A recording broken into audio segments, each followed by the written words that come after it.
একদিন সূর্য আকাশে বিশ্রাম নিচ্ছিল, হঠাৎ ভাবল, আমি পুরো পৃথিবীকে গরম করে ফেলি, কিন্তু জীবনে কখনো ঠান্ডা কিছু খাইনি।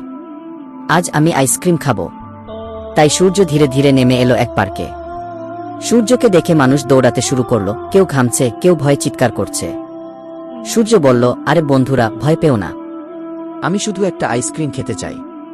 একজন কাঁপতে থাকা আইসক্রিম বিক্রেতা ভয়ে ভয়ে একটা চকলেট আইসক্রিম তুলে দিল সূর্যের হাতে। সূর্য আনন্দে সেটি নিতে না নিতেই টপ টপ করে আইসক্রিম গলে পড়ে গেল এক শিশুর মাথায়। চমকে উঠে সেই শিশু চিৎকার করে বলল, আহ, আমার মাথায় একটা বাচ্চা ভূত পড়েছে। সূর্য বিরক্ত হয়ে বিক্রেতাকে বলল, তোমার আইসক্রিম এত দুর্বল কেন? শক্ত আইসক্রিম বানাতে পারো না? বিক্রেতা শান্তভাবে বলল, স্যার, আপনি তো হাঁটতে হাঁটতে আগুন ছড়ান। আপনার কাছে কোনো আইসক্রিমই টিকবে না। ঘি।